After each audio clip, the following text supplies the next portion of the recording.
The Empire is still resurgent in our post-Return of the Jedi review, but we're taking a break and returning to the ancient Republic era, where we've seen an ascendant Sith Empire. Naga Sadow has discovered the existence of the Republic and, better yet, now knows the path to return due to the exploits of Gav and Jori Daragon. He has eliminated his competition within the Sith Empire and now turns his attention toward invasion. Prepare to embark on the next major story arc of the Tales of the Jedi, The Fall of the Sith Empire, with Issue 1, subtitled Desperate Measures. We begin with a title crawl. 5,000 years before the birth of Luke Skywalker, young Gav and Jori Daragon accidentally set in motion one of the most devastating wars the galaxy has ever known. Fleeing trouble in the Koros system, which has been newly unified by the benevolent Empress Teta, Gav and Jori race into unexplored hyperspace, hoping to make their fortune. But their path lands them right in the heart of the awesome Sith Empire. Taken prisoner by Sith Lords, Gav and Jori are used as pawns by the ambitious Naga Sadow, who has just declared himself the new Dark Lord. The twins spend weeks hiding under Sadow's treacherous protection, while the Dark Lord begins training Gav in the Sith magic of illusions. Naga Sadow has plans, though, to use the brother and sister as scapegoats. He wishes to expand the Sith Empire, to launch a war of conquest against the Republic. But first, he must defeat his deadly rival, Ludo Kresh. Dropping hints and planting spies, Sadow lures Kresh into attacking his seemingly vulnerable fortress. In the full devastation of battle, Naga Sadow separates Gav and Jori, forcing Jori to take their impounded ship Starbreaker 12 to escape alone back to the heart of the Republic. After Jori flees, Sadow springs his surprise on Ludo, wiping out the rival's fleet, while Ludo himself barely escapes. Now with his opponent trounced, Sadow can move the military might of the Sith Empire on its greatest conquest against the unsuspecting Republic. The secret transmitter hidden in Jori's ship will show them exactly where to go. After the chaotic machinations of Naga Sadow back at Cardelba, Jori managed to escape in the Starbreaker 12 as Ludo Kresh's forces arrived to destroy Sadow. As she dodged attacks from every direction and jumped into lightspeed toward the Republic, Sadow engaged his trap, bringing in a hidden fleet and activating undercover agents on board the flagships of his enemy force. In one swift stroke, he beheaded the leadership of two rival Sith clans and devastated the combined fleet of Kresh's alliance against him.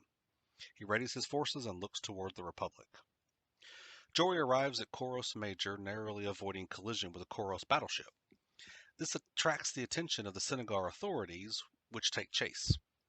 Jori reaches out to the Senegar Space Traffic Control and tries to warn them of the coming Sith Empire, but they treat her as a fugitive and continue pursuing her.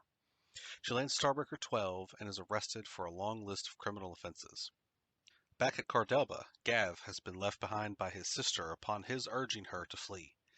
He has spent his time with the Sith being trained in Sith alchemy by the Dark Lord Naga Sadow. Gav watches as Sadow's slaves set to repair the damage done to the decoy fortress by Kresh's coalition forces. Sometime later, several of the remaining Sith Lords come to Sadow to declare their allegiance to him, recognizing that he is the dominant force in the Empire. He vows to conquer the Republic. Gav is reluctant to bring violence and destruction to his home. Sadow senses his reluctance and seeks to reassure him of their plans. He tells Gav that the Republic is an oppressive system that needs to be stopped. He tells him that things will be better under the rule of the Sith Empire. Back at Senegar, Jori is still trying to convince the local authorities about the dangers of the Sith Empire, but they refuse to believe her and have her sent to a detention center. Even Arba the Hutt, who has always had a soft spot for the Daragon siblings, refuses to trust her. Cha-Ah, the Skahor merchant, claims the Starbreaker 12 as payment for the losses caused by the Daragons. Jori's pleas concerning the Starbreaker 12's computer holding the coordinates to find Gav fall on deaf ears. At Empress Teta's palace, Jedi Knight Odin is upset about Teta's failed meeting on Coruscant. Urged by Odin visions of coming dread, Teta had agreed to make a plea before the Senate on Coruscant to prepare for war, but they found her claims ridiculous. Fellow Jedi Knight Mehmet Dadil summons him to Teta's chambers, where the Empress informs him that Jedi Master Uru has come to check on his students. When Uru arrives, Odin laments the constant responsibilities of a Jedi Knight in the field and misses the peaceful days of being a student under Uru's tutelage. Uru tells him that a Jedi must learn how to handle action as well as knowledge, warning against limiting himself. He admits that he too has been receiving visions of a coming dread beyond the Republic's borders. Uru senses a coming war that will cross the entire galaxy. Empress Teta gives Master Uru a tour of her efforts to keep the Koros system ready for war by keeping the armaments, factories, and shipyards running. Coruscant has turned a blind eye to the threat, but she vows to fight for the Republic against whatever enemy may come. Back in the Senegar Detention Center, Jori is still trying in vain to warn against the coming Sith Empire. After seeing the ever-increasing trouble they seem to fall into, Jori wishes she had just stayed with Gav. On Car Delba, Sadow readies the Sith Lords for the coming invasion. Ludacresh's flagship returns to the system.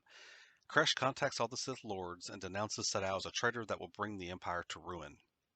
Sadow orders Gav to push a button on the wall, which causes Kresh's ship to explode, seemingly ending the final threat to Sadow's power. With his final rival gone, Sadow reveals the tracker placed on the Starbreaker 12. He knows how to get to the Republic. This is a fun story to get us back into the Tales of the Jedi lore. Naga Sadow's plan for galactic domination is hit a brief snag with the battle at Car Delba. Even though the battle was part of Sadow's scheme to eliminate his rivals, there was still damage done to his forces that need to be repaired.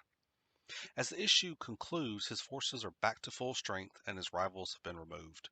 He is ready for war, and the Republic is largely ignorant of the threat he poses.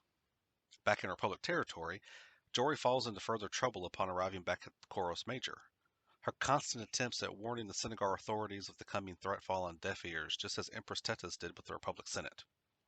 Warning after warning has been given, but they have all been ignored. The boulder is rolling down the mountain, and the village below has no idea it's coming. Gav and Jori, once again, are reduced to mere pawns of larger forces. Jori has been sent back to the Republic thinking she has escaped, only to be apprehended by the authorities due to the crimes committed when she and Gav fled the system. But in reality, she has led the Sith directly to the heart of the Republic. Gav has been trained as a weapon by Sadow, but we begin to see some of his regret pop up here. That'll be an interesting point to remember as we move even closer to war. Odin is still plagued by the visions of coming dread he has received, but can do nothing about. He is glad to see the arrival of his master Uru, who informs him that he knows of the threat as well, providing him some assurance. We get more of Odin personality here and see that he is far more interested in studying and compiling histories than he is in putting his knowledge to use in the field. Uru imparting a lesson about action versus knowledge to his former student is a nice bit of Jedi instruction. In the next installment, we will see the full mobilization of the Sith Empire war machine, and Jori is placed on trial for her crimes against the Empress Teta system. Will any of the warnings about the coming onslaught be heeded, or will the Republic be caught unawares? We will continue the fall of the Sith Empire next time with Issue 2, Forces in Collision. What's your favorite galactic war in the Star Wars mythos? Let me know down below. Thanks for watching.